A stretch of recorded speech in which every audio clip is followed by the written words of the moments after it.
Is it visible, ma'am? Yes, sir. The slides are Yeah, visible, sir. yeah, fine. Yeah.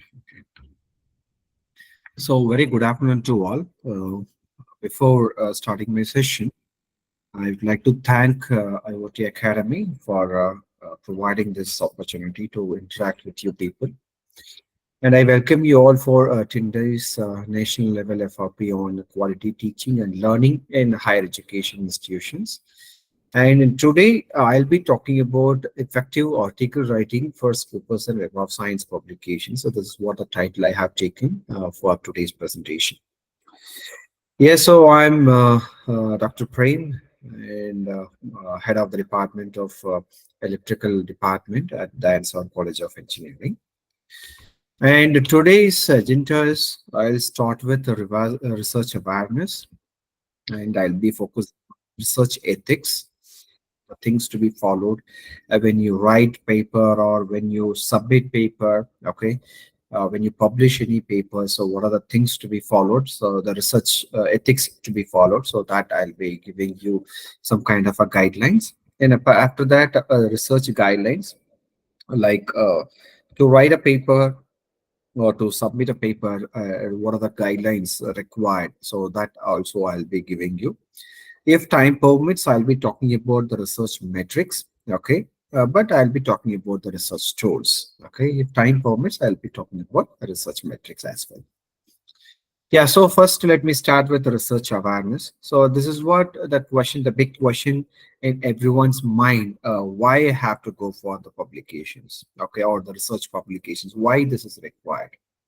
Okay, maybe sometimes it's because of the target given by the institute. Okay, or it is the academic mandate. Maybe suppose if you do some masters or PhD, okay, the publications are required.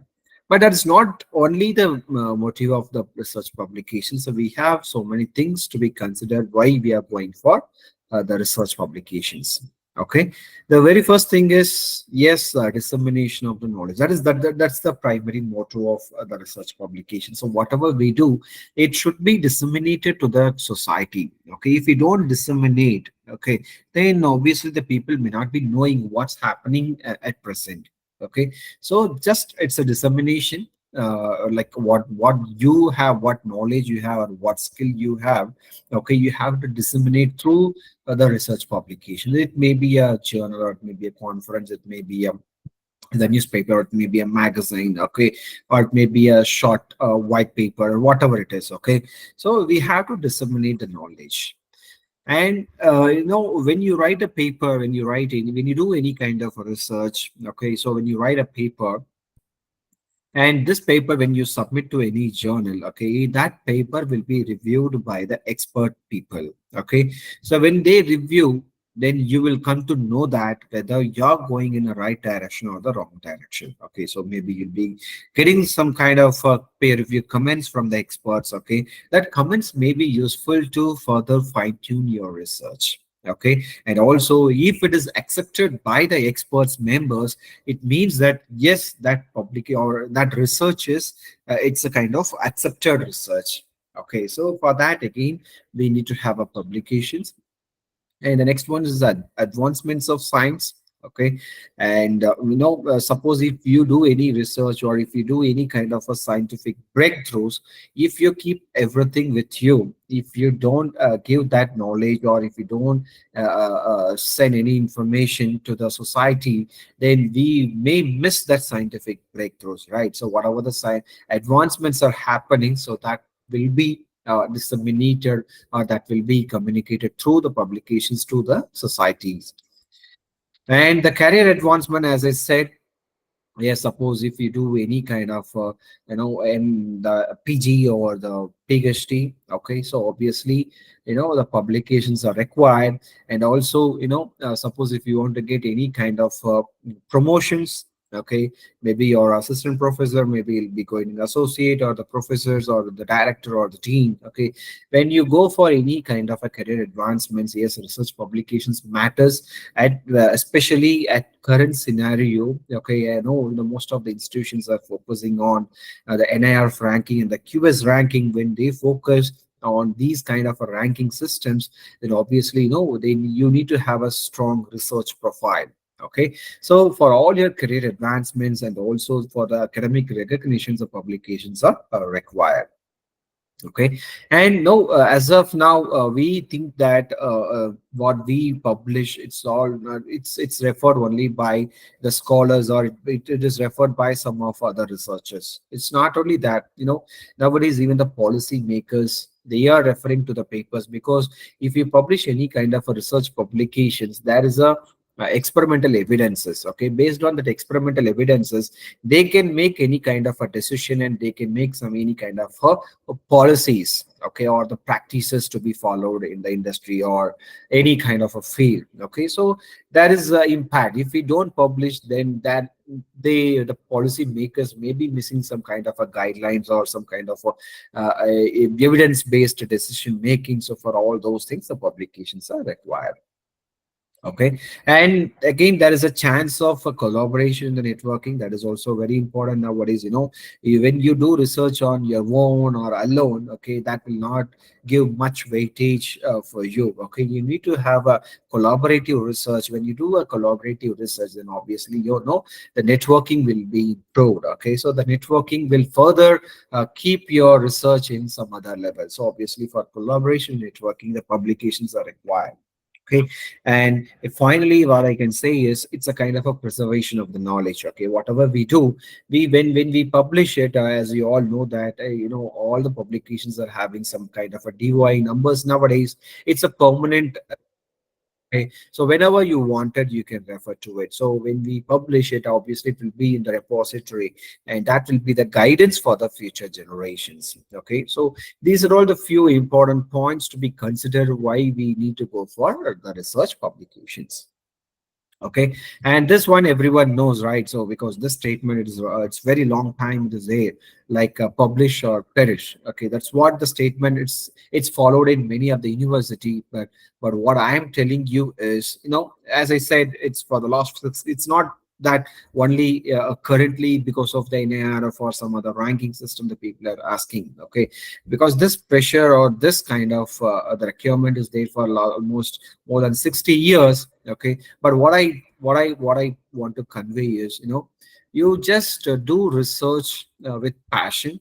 Okay, and with your own interest, not because of the force or pressure by someone else. Okay, you have to create interest by yourself. Okay, and do good research. And finally, what I can say is, you just publish and succeed. That's what I just want to say. See, publish and succeed, it will not come very easily. Okay, so as I said, you should love your the things what you are doing it. Okay, so research, you just love your research.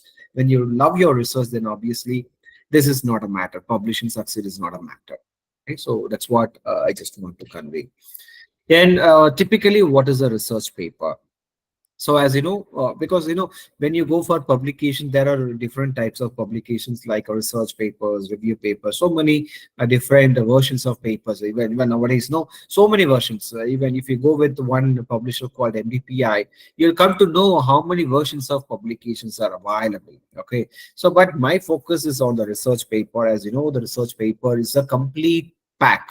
Okay, it has everything, and it focuses on a single topic or the specific topic. And in the research paper, you will be having a lot of analysis and a lot of evaluation you have done, and a lot of interpretation through the figures and tables you have done, and also a lot of experimental evidences will be there. Okay, but in case of a review paper or the letters or short communications, okay, or editorials, in all those things, I know the detailed information will not be there, and they will not focus on a single topic or the specific topic. And there may be evidence, or there may not be evidence. Okay, but the research paper will be having the complete evidences. Okay, and this research paper is a comprehensive document. Okay, it's not that as a simple paper. Okay, it's a comprehensive document. It includes, or it defines, or it presents all the findings, analysis, and interpretation. As I told, the interpretation, it may be through the figures, or through the tables, or through the charts. Okay, so you'll be interpreting it, what are the findings we have done. Okay, and it is typically written by the scholars or academicians or the scientists, and it is also used to contribute to the existing knowledge in a particular field. So research papers, what I say is papers are the foundation of modern sciences, and it is the most effective way to share the information across the wide network. Okay, so always you try to focus on the research paper, either focusing on review papers. But what I feel is, the people are telling writing a review paper is easy, but I always believe writing review paper is very much tougher than writing research paper. Okay, but we have to focus on many aspects when you write a research paper. But you try to, because when you do any kind of a research, particularly on certain field, you try to focus on research paper publications. And when you write any papers, okay, what should be the length of the paper, how long it should be? Okay, the very first thing, as I told you, decide which one you want to publish. Okay, whether it's a research or review or short or letter or editorial, you decide whatever you want. Or someone nowadays we even one version is called perception. Okay, so many things it's there. So you decide which one you want to focus, and based on that, you have to decide the length of the paper. Okay, so in many journals, this number of words restrictions is there, and in few journals, the page restrictions are there. Okay, so, but what I feel is the word restriction, you try to keep it so that you can also satisfy the page length as well. Okay, so mostly the number of words will be vary from 2000 words to 12,000 words. Sometimes it will be more than 12,000 words if you write any kind of a detailed review paper, and also statistical oriented papers that will go more than 12,000 words. Okay, so however, the longer papers are more common in certain disciplines, as I said, where extensive data analysis or the statistics analysis are required. So there, sometimes the number of words will be more than 12,000 words. And typically for the research papers, when you write any research papers, it should be within 4,000 to 8,000 words. But it is common to see the short papers are around 2,000 words, because when you write those short papers, short paper name itself is short, right? So it's like a 3 pages of publications. Okay, so when you write any short papers, it will be more maximum of 2,000 words. Okay, and when you write any review papers, it can be go up to 12,000 words, as I said. While length is important, and also as I said, this is a word length I told, but some journals have the page length restrictions. Someone they'll say it should not be more than 15 pages or 20 pages. Okay, the page length is also there. Okay, so how do you know all these things? Is the page with regard to the page length? You just go to the respective journal website and just refer to the guidelines for authors, and there they'll be mentioning everything. Okay, but if whatever you suppose, if you focus on any kind of open access journal publications, okay, you don't need to worry about the word length and the page length. Okay, because they don't have any restrictions on the page length and the word length. But when you go with any subscription based journals, then this kind of restrictions will be there.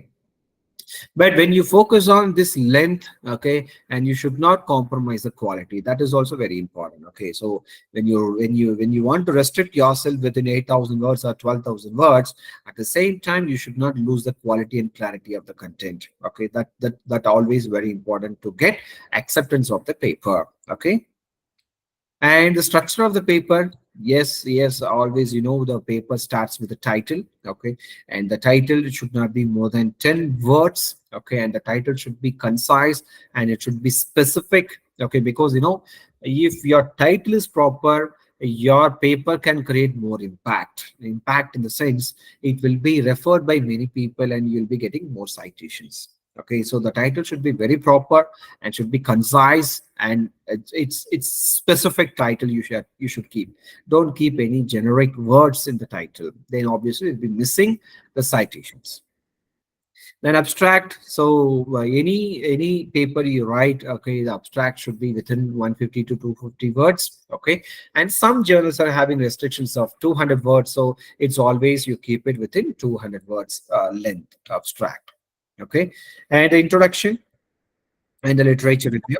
In most of the Indian authors' papers, you could see that there will be a separate section for the introduction, and there will be a separate section for the literature review or the related works. Okay, but what I suggest is you try to club both the things as a single chapter or single section. Okay, so in the introduction section itself, you try to disclose all your literature study, okay, and all your problem statements or your problem objectives, okay, or your contributions and organization of the paper. Everything should be there in the introduction section itself. Okay, suppose if you want to keep your literature review separately, then in the introduction section you should discuss the introduction of that particular research or the necessary background information of it, and the problem statements they have to disclose in the introduction section itself, and what are the contributions of your paper that should be disclosed in the introduction section along with the organization of the paper. And after that you can say the literature review can be a separate section, and after literature review you can do the gap analysis, and or the gap analysis also you can keep it at the end of the literature review. Okay, but my suggestion always you try to club the introduction section in the literature review section. And the methodology is the heart of the system or the heart of your paper. Okay, and here you have to disclose whatever the unknown facts are there. You have to disclose here. Okay, because this is what the very important part of your paper, and this is where you'll be describing your novelty of your research, right? So this you have to focus much. Okay, and whatever the methodology you keep it in the paper that should describe your research design and sample selection or the data selection or the data collection or data analysis. Everything should be disclosed in the methodology section. And the result section, yes, so here this is very important again after the methodology section. This is where you'll be talking about the findings of your research study, okay, and maybe you'll be using some kind of a tables or figures, okay, and whatever the research questions you have raised in the introduction section, and that the questions will be answered in the result section through the evidences. The evidences may be the simulation evidences or the experimental evidences, and so if it is a statistical paper, then you have to do the statistical analysis as well. Okay, and the next is a discussion section, and this is where the most of the people will not keep it, but this research discussion section is always very important. Okay, and this interprets and analyzes the results of the light of the research questions and the research objectives, and also in the discussion section itself you can disclose the challenges of the method what you have proposed, and also what are the drawbacks of the methods you have proposed. That also you have to disclose in the discussion section. And the conclusion section, and as you know, the conclusion is the summary of the findings. Okay, and you should not write the stories, and the phrases in the abstract and the phrases in the conclusion should not match.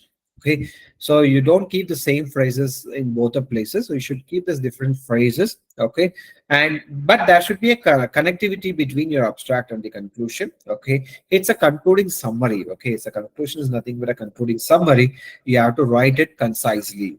Okay, and before a reference section, in the conclusion section itself you have to disclose what are the future possibilities or future extensions are possible. Okay, all those things you have to disclose in the conclusion section itself. And the next is the references, and whatever the related reference papers you have referred, and that need to be listed under the reference section, and all those listed references is to be cited properly. Okay, and if you feel anything need to be no need to keep it in the main text, if you want to keep something at the back end, you can keep everything in the appendices section. Okay, it's not mandate, it's optional. If you want to convey some more information, okay, you can use this appendices. And after this, again, you will have to have the conflict of interest, author contribution statements, okay, ethical approval, consent for publications, acknowledgements, okay, and the data availability statements, all those things, because it's complete declaration we have to give. Okay. So what are the things to be declared? So that you just refer to the journal website. They'll be asking you to declare few things. Mostly you have to disclose the fundings, okay, and your conflict of interest, if anything, if any conflict of interest is there, that need to be disclosed at the after sorry before the reference section. Okay, that does need to be disclosed. Yeah, so just on the whole, I just want to give you the right figure. Okay, so the total number of words in the title should be 10 words, and abstract you should keep it within 200 words. Okay, and as I told, try to club the introduction section and the literature review section, and do thorough literature. Okay, so don't do any kind of overview. okay, or study of just overview, don't give. Just do a proper and thorough literature, and you just list out everything or discuss everything in the introduction section or the literature review section. And then methods, you should be best be specific. Okay, don't discuss any known facts over there. Whatever the unknown facts or whatever the novelty of your work, that need to be disclosed in the method section. And the results, you need to explain comprehensively. You have to analyze comprehensively. Okay, this is when the most of the papers, no. They'll just keep some figures and tables, but they will not explain it. They will not explain it. They will not do any kind of analysis why your method gives the better results. Okay, so those things need to be comprehensively analyzed in the result section. And the discussion section, as I said, the findings and the limitations and challenges to be disclosed. And conclusion, the future extension, it should be a concise summary. You have to keep it, and also as a separate paragraph you can keep your future extension. And acknowledgement section, that's what I told, that all your declaration section, you have to acknowledge your funding agency, or if you want to acknowledge any person or any researcher you want to acknowledge, or if someone contributed for your research but they are not included in the authors list, you can acknowledge them properly. Okay, whatever, but mainly you have to disclose the funding informations. Okay, and with regard to the number of references, if you write any research paper, try to restrict yourself with 25 reference papers minimum. Okay, and for review papers it should be minimum of 100 papers, 100 recent and relevant papers you have to make it. Even for research paper, 25 exact relevant papers, and the recent papers to be included in the reference section. Okay, and you'll be using a lot of tables and figures, but avoid unnecessary tables and figures. Suppose if you convey something through the figure, the same thing no need to convey through the tables. Okay, and vice versa. Okay, so that you keep it in mind. Avoid unnecessary discussions and tables and figures. Apart from all these things, one more thing is very important, that is a cover letter. That's very important fact. Okay, because most of the people, they not focus on the cover letter. The cover letter is very important, because most of the time, the editor-in-chief will read the cover letter before sending the paper, or before assigning any other subject editor for the respective paper. And cover letter, you spend some time, you write a proper cover letter, you try to disclose your novelty in the paper, and also you disclose how your paper is related to this particular journal. Okay, so in all those things you have to disclose in the cover letter. You have to write a proper cover letter. When you submit a proper cover letter, then obviously you can avoid all the desk rejections. Okay, and tips on writing your manuscript. Okay, so always you start with the method section, and then write your results, then go to the introduction, then go to the discussion section, and write clearly and concisely. That is also that is always very important. As I said, there will be a page restrictions and the word restrictions, so you have to write clearly and concisely, and don't compromise the quality of the content or the clarity of the content. And also be precise. Okay, don't give any kind of the generic statement. You be precise and disclose all the findings. And avoid long sentences. When you write a paper, you don't use any long sentences. The sentences can be go up to 1 to 1.5 lines, not more than that. So avoid using all the long sentences. That creates problem when the reviewer is reviewing the paper. Okay, and all the unnecessary discussions or the words, you have to remove it. So how you can remove all these things is, once you write the paper, you take the paper, you take a printout and just read the paper aloud, so that you can avoid all the unnecessary words in the discussions. Okay, so with this, the research awareness or the some guidelines is I have given as of now. Now I'll focus on the research ethics, because you may question me why this research ethics is very important. Because suppose if you are a research scholar, okay, you might be studying all these research ethics now.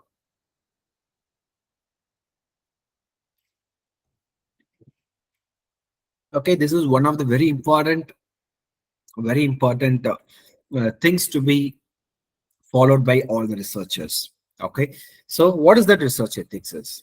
Okay, so research ethics, it provides the guidelines for the responsible conduct of research. Okay, when you do research, and you should follow certain guideline. Okay, if you're violating that guideline, then obviously you're not following the ethics of the research.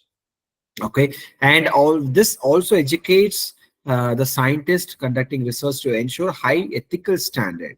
Because sometimes if you do any kind of a research on the animals or humans, okay, and you should follow some kind of a research guidelines or the research ethics guidelines. If you violate, then obviously you're violating the total ethical standards. Then obviously that'll be a case on you, and so many problems will come at the back end.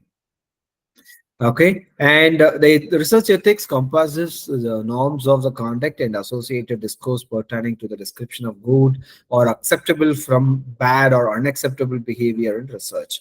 Because no, this research ethics, how do you know? Because you know the word the research ethics, but how do you know what are the things to be followed and who's creating the standards? Okay, all these facts are unknown facts, right? Because especially when you do any kind of a research on human subjects or the animals, okay, in the clinical laboratories, okay, so these are the things you have to keep it properly. And also if you do any kind of research on the drugs or the healthcare related, okay, you have to follow the high ethical standards. Okay, so who is doing that? And before that, what are the things we have to follow, that I just give it as a figure. Avoid always control C control V, that is it's like a plagiarism, right? So you should not do the plagiarism is an unethical activity, you should not do that. Okay, so avoid using control C control V. And confidentiality, you have to maintain the confidentiality. Okay, whatever you do in the research lab, it should be maintained confidentially. Okay, if something is disclosed outside, so again that is unethical thing. Okay, and who's responsible for the publishing? Okay, who's responsible for the data management? Okay, all those things we have to take care when you go for any kind of research publications. As I said, when you work on the human subjects or the animals, okay, and you have to follow the research ethical standards. If you don't do that, you are violating, and no, it's a kind of offense you are doing it. No, uh, that may be a big penalty for you if you are violating that kind of ethical standards. Okay, and you have to always respect the IPR. Okay, because everyone is protected. Okay, everyone is having a rights, so always you have to respect the IPR. And openness is also another thing, it's going on now. Because most of the thing what you do, you just keep it in the open source so that the people will come to know. Or even nowadays, even the journals also going for the open review system. Because whatever the review comments are there, that will be published along with the paper. So that openness is also very important for the high ethical standard. And also avoid scientific misconduct. Scientific misconduct in the sense, avoid the image manipulation, the results manipulation, or you have to avoid all those kind of scientific misconduct. And who's doing all these standards? Okay, so here I just listed some policy makers. Okay, so we have WHO is there. Okay, suppose if you are working on the animals or the human subjects, okay, or anything related to the drugs or medicines. Okay, so all those things, that comes under WHO. And National Institutes of Health and International Committee of Mexican Journal Editors and EU. So all these things comes for healthcare related. And the food and drugs related, that policies will be made by FDA. And suppose if you do research on engineering aspects, mostly that will be maintained or that will be given by the COPE, that is the Committee on Publication Ethics. So we have different policy makers for different fields of interest. Okay, and these policy makers are providing the ethical standards. So these standards are available in the journal website. So before doing or before committing any mistakes, just look at that research ethics, with that you follow it and go for research publications. Okay, and few unethical activity I listed here. Okay, with regard to the authorship and with regard to the conflicts. Okay, I'll just tell you one by one. The first one is a misrepresenting a scientist relationship to their work. Okay, so here this is again unethical activity. Okay, what is this is, suppose you write a paper. Okay, when you write a paper, you are including one person who is not contributing, or his or her contribution is very very less. Okay, if you include them in the paper, okay, and also when you are submitting a paper, without their consent. Okay, all these things are comes under this unethical activity. Okay, and the next one is a ghost authorship. Ghost authorship in the sense, suppose when you write a paper, sometimes you may not be a English speaking country, you're not a nature English speaking person. Maybe you'll be taking help from some kind of a consultancy. Maybe you'll be paying some money, or your funding agency will pay some money to write a paper, but that the role has to be acknowledged in the paper. If you don't do that, it's a ghost authorship. That's called a ghost authorship, and that is again the unethical activity. Along with that, unattributed contributions to the data analysis may also constitute a ghost authorship. Okay, and the next one is the gift and guest authorship. So here, just like a gift, you'll be giving up the authorship to anyone. Okay, or sometimes what they will do, no, some XYZ person is there. That XYZ person is a expert. If we include that person name in our paper, we may feel that the paper will be accepted. So those comes under the gift and guest authorship. Okay, this is completely unethical activity. Okay, these are the unethical activity coming under the authorship. The next one is competing interests. Suppose if we have any conflicts, okay, with regard to the relationship, okay, with regard to the fundings, okay, you have to disclose. If you don't disclose the relationship, for example, okay, assume that the editor is there, that the editor may be your good friend, or he may be your colleague, okay, or he may be your relative. Okay, if any such cases are there, when you submit any paper, it must be disclosed. If you don't disclose, then obviously that comes under unethical activity. And suppose if your research is funded by some of the funding agency, and that funding sources need to be disclosed properly. If you don't do that, and that is also coming under the unethical activity.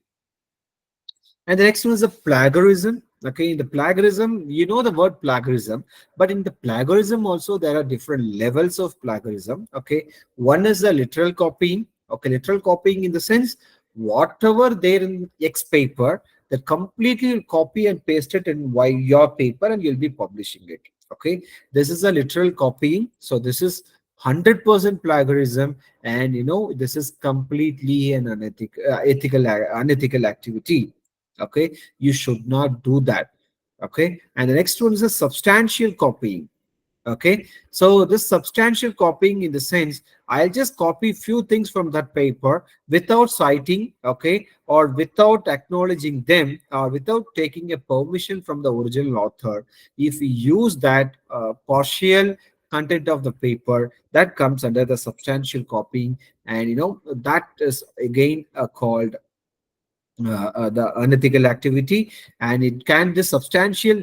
The meaning may be it's in terms of a quantity or the quality, okay, of how much you are copying. Okay, and if your work captures the essence of another work, it should be cited. That's what I told. Without citing, if you do, that is unethical. If you go with a proper citation, and if you say that this was done by this expert, like that, if you disclose, and that will not come under plagiarism.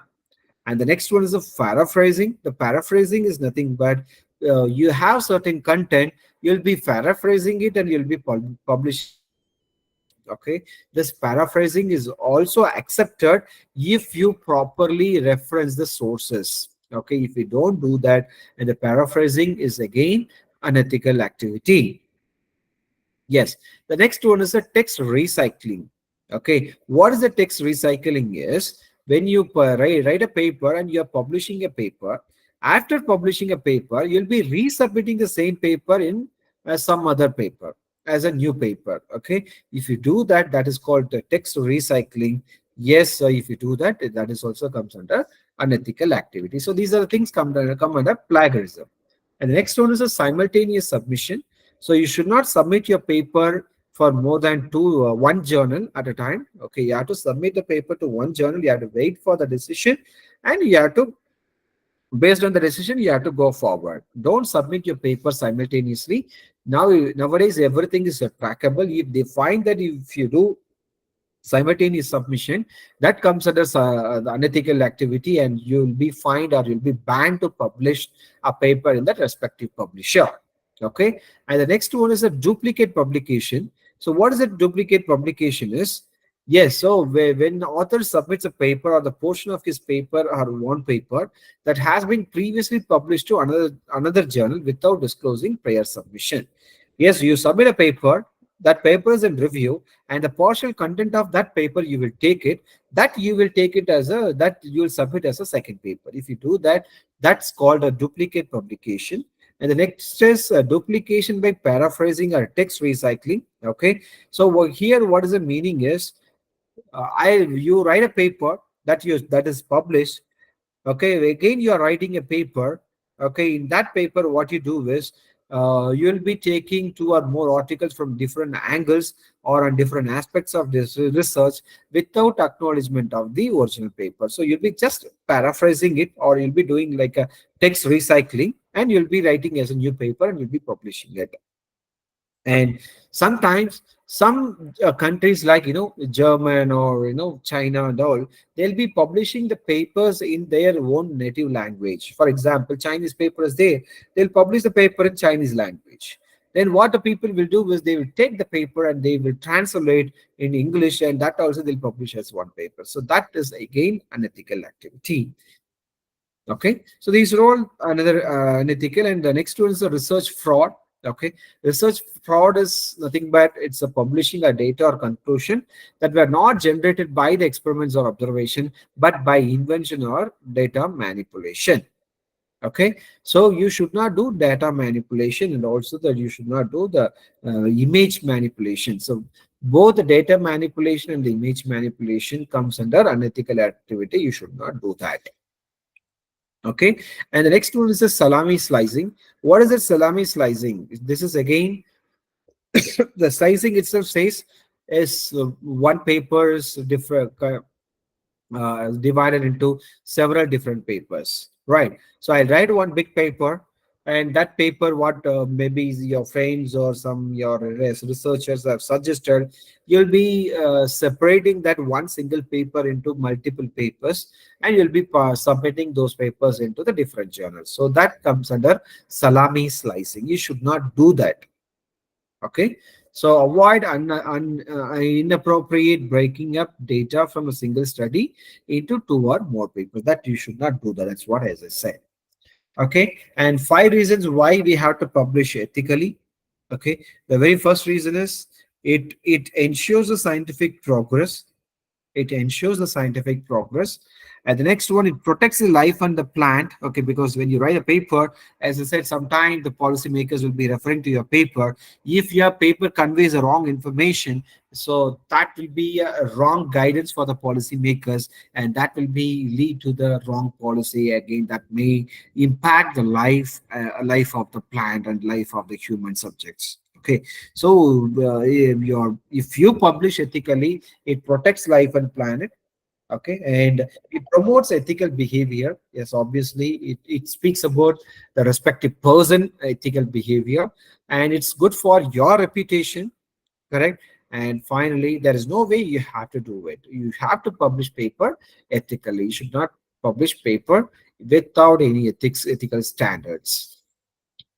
Okay, so these are the things with related to the research ethics. Okay, now I'll just move on to research guidelines. Okay, so here the one thing is, first thing what I want to tell you is how to select the journal. Okay, yes, you have written the paper based on the comments I have given already.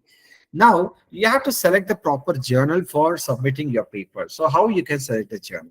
When you when you choose a journal, you have to question yourself, what audience do you want to reach? Okay, whether the paper is matching the journal scope, or who reads that respective journal. Okay, so those things you have to look at first. The next one is how prestigious your journal is, okay, in your respective field. Because when the researchers want some papers, they will go to the respective prestigious journal, okay, and they'll download the papers. Okay, so in same way, you have to publish your paper only in the prestigious journals. so that your paper will be referred by many people, and that creates more citations as well. And how long your publisher takes to publish a paper. Okay, that also you have to see. Okay, whether it is 2 months or 3 months or 12 months or 24 months, 36 months. Okay, just see that how long they take it, and if that time is within your timeline, then you can go ahead. Okay, the next one is how much does it cost? Because nowadays most of the journals are moving towards open access. When it is going to the open access, it is subjected to the article processing charges. Okay, whether that article processing charge is affordable by you, or that article processing charges will be supported by your institute or the funding agency. Based on that, you have to select that journal. Okay, so just question yourself, what audience do you want to reach, how prestigious your journal is, how long your journal takes for publication, and how much does it cost. Okay, based on this question, you can select the proper journal. Okay, then as I told, how prestigious, right? So that prestigious status will come to know based on the indexing databases. Okay, so we have different indexing databases. Okay, out of all the indexing databases, the topmost is the Web of Science. In that Web of Science, we have different indexing. Like one is SCIE, that is the top one. SSCI, that is Social Science Citation Index, and Emerging Sources Citation Index, and the Conference Proceeding Citation Index (CPCI). Okay, all these things are indexed by the Clarivate Analytics, and all these Web of Science journals are having its own quartile. Okay, and this quartile and the Scopus quartile is different. Okay, next is we have a Scopus, and the Scopus is completely indexing is done by the elsewhere, and here also we have a different quartile Q1, Q2, Q3, Q4. And this quartile, as I said, that Web of Science quartile, both are different. So, for example, the Q1 Scopus maybe it may be in Q2 or Q3 or Q4 SCI. Okay, they don't expect the Q1 Scopus will be always in Q1 SCI. Okay, that's completely different. Each one is having different metrics to be followed, and based on that, you can see what is the quartile is. Okay, and next one is the Google Scholar, as this is a known to everyone. Okay, and the difference between Web of Science, Scopus, and Google Scholars, as I said, Web of Science is the topmost, and that will be indexing only the research papers, review papers, and the conference proceedings. Okay, it will not index your books or book chapters. Okay, and the next one is the Scopus. Scopus will index your research paper, review paper, even conference papers, even the books or the book chapters, everything will be indexed. Google Scholar will index everything, whatever is available in online, whether it's a journal or books or the conference paper or thesis or dissertations, preprints, abstracts, technical reports, all those things will be indexed by the Google Scholar. So that's the reason it is the lowest priority. Okay, so the highest priority is Web of Science. So then lowest priority is the Google Scholar. And then apart from these three, we have some more indexing databases also. Out of this, that EA Compentex that is also coming up now. It's again by the elsewhere. Okay, and apart from that, we have so many indexing databases.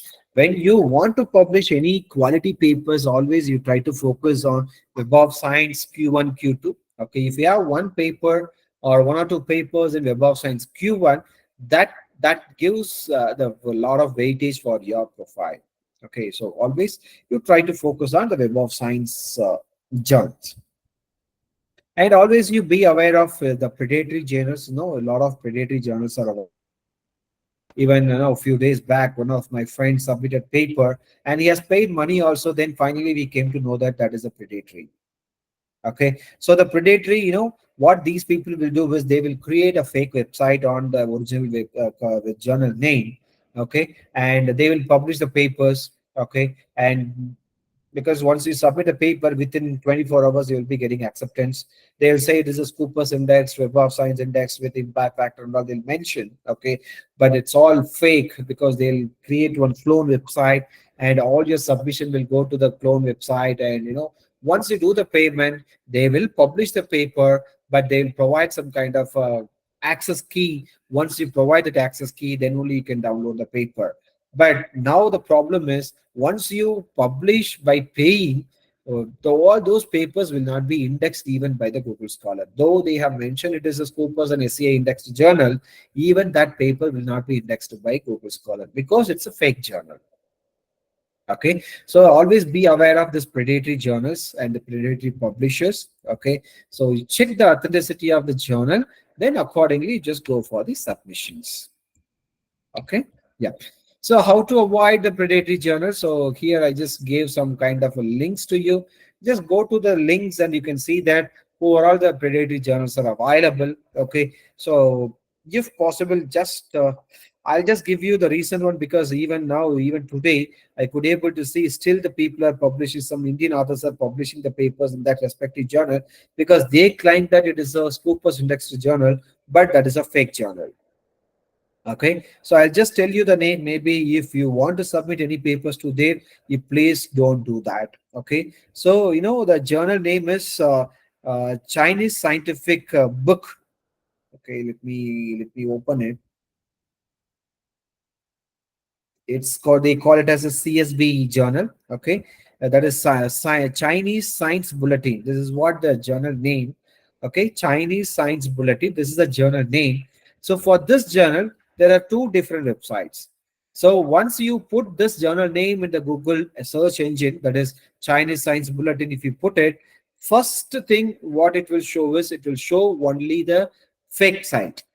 Okay, it will only show the clone site. Okay, if you just go inside and you see a lot of Indian authors have published papers just by paying some money there, all those papers are wasted now, all those money is also wasted now, it will not be indexed anywhere. So they have given two different websites. I'll just tell you the website name also: www.kexudongobo hyphen csp.com. This is the fake website. Okay, or else if you want I'll just show you here as a demonstration, then you'll come to know the actual impact of the predatory. Okay, so as I said, it's a Chinese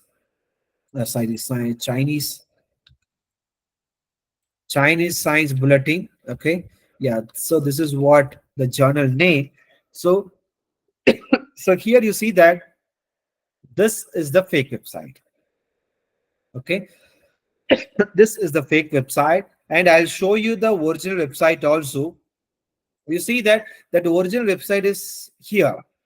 This is the original website. Okay, and this is the fake website. You just see that in both the places you can see the same link. Let me open it. Sorry. Yeah, so you can see now, you can see this is also called Chinese Science Bulletin. Okay, and this is also you see Chinese Science Bulletin, and also you can see your ISSN number also. You can see the ISSN number is 0023074X. Okay, they also mentioned the same ISSN. Okay, yeah, here you see the same ISSN, they mentioned it. Okay, and you see that here they have mentioned the fees also. I think they asked some about $200 or no, $500 something they have asked. And also they mentioned that this is a Scopus indexed and SE indexed journal.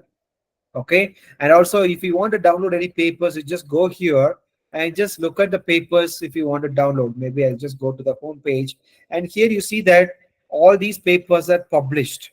If I want to download any papers, you just click this. Okay, and here you can see the download option is there. If I click this, it will ask you to provide some access key. Without that, you cannot download the papers. But this is the actual journal. This is the actual journal, as I said. Okay, and here you see this, everything is proper. I'll just go to the latest issue. I'll just download on papers also here.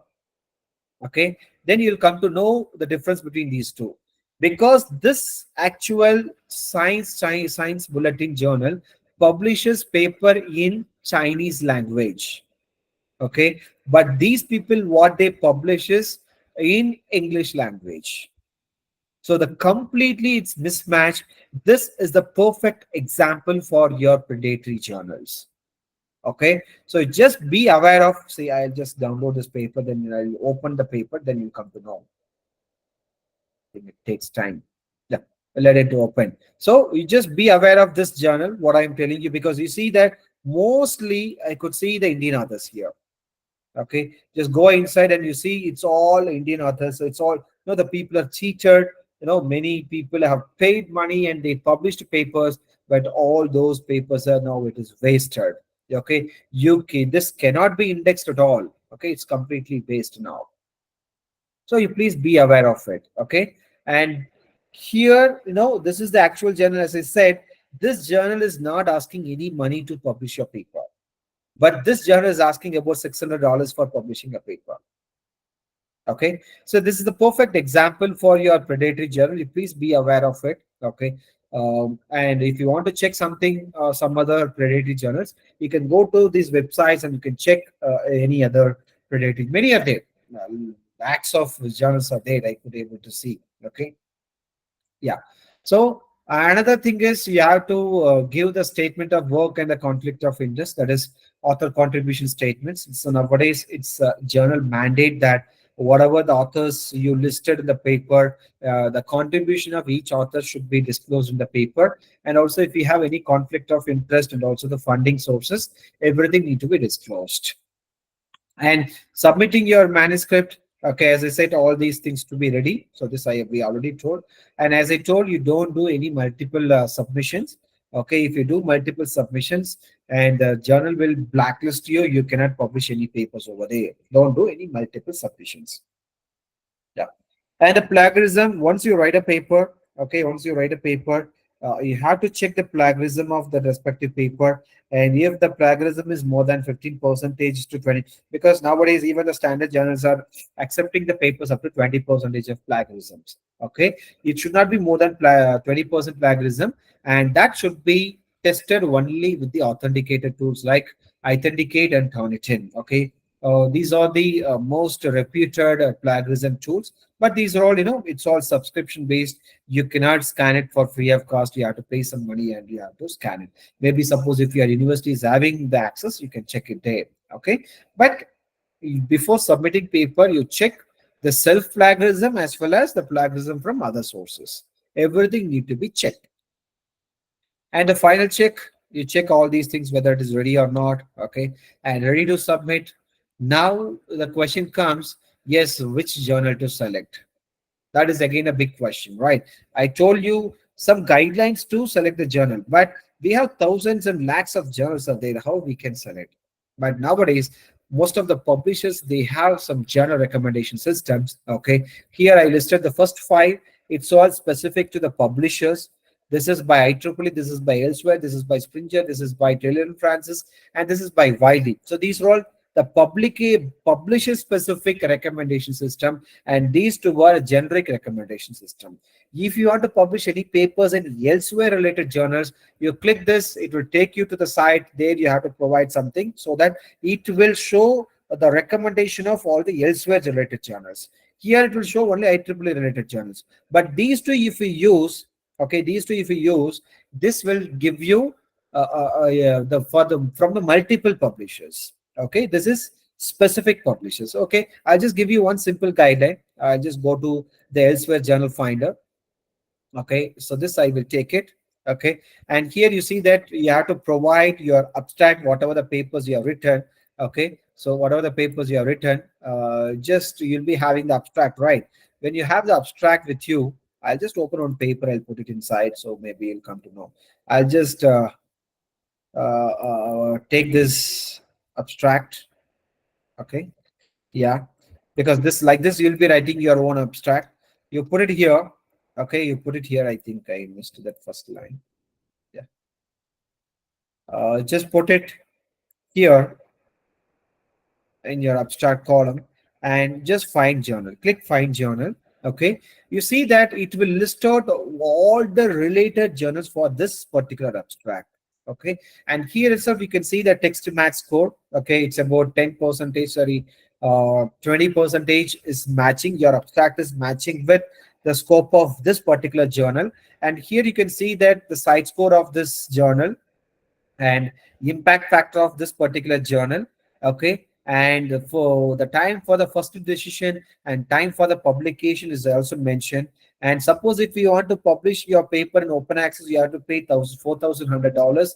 And if you want to publish in the subscription mode, there's no need to pay.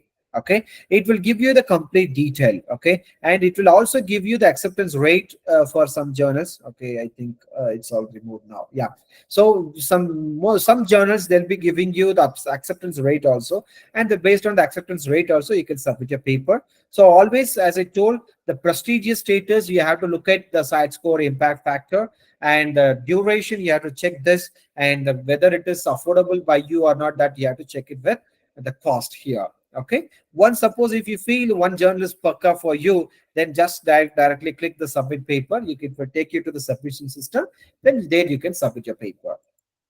Okay, so this is how you have to select the respective journal for your publications. Okay, this is one recommendation system. So similarly, we have a few many recommendation systems are there specific to your publisher. Okay, yeah, sorry. Yeah, so these are all the different recommendation system. You can use any recommendation system to submit your papers. Okay, once you're selected the paper, once you submit the paper, then it will go into the peer review process. The peer review process will be, once you submit the paper, will go to the editor in chief, and editor in chief will may reject, or he may send it to the subject editor, and the subject editor may reject, or he may select the reviewer and he'll send the papers to the reviewer, and the reviewers will be assessing the paper. If the reviewers feel it's good, and it will be accepted directly. If the reviewers feel some corrections are required, they'll be sending to the authors once again for the revision. And if the reviewer feels the paper is worst, then they can directly reject. Once everything is done, once the paper is accepted, it will go to the protection. Okay, and there you have to do the copyrights, or if any payment is required, you have to do all the payments and all. Once the copyright form is done, then finally your paper will be published online. So this is what the complete peer review process. Okay, and whether your paper is accepted or rejected, is don't worry about it. If it is accepted, be happy. If it is rejected, you just take the comments positively and work on the comments, and you can resubmit your paper somewhere else. Okay, and the research metrics, as the time is not permitting me, I don't want to go to this research metrics. Okay, yes, so it's just because I have so many things to discuss. Maybe in some other occasion, if I have more time, I can discuss. Yeah. So I'll just go to the acknowledgement directly.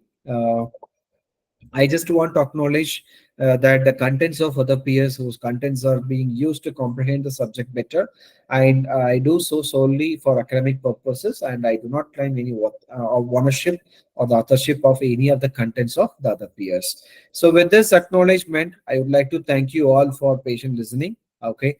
And this is my contact detail. You can contact me at any time if you want any kind of a clarification. Okay.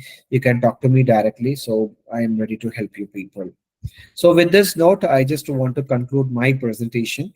So if you have any other questions, you can interact with me. I can, if possibly, I can address if you have any kind of comments. Yeah.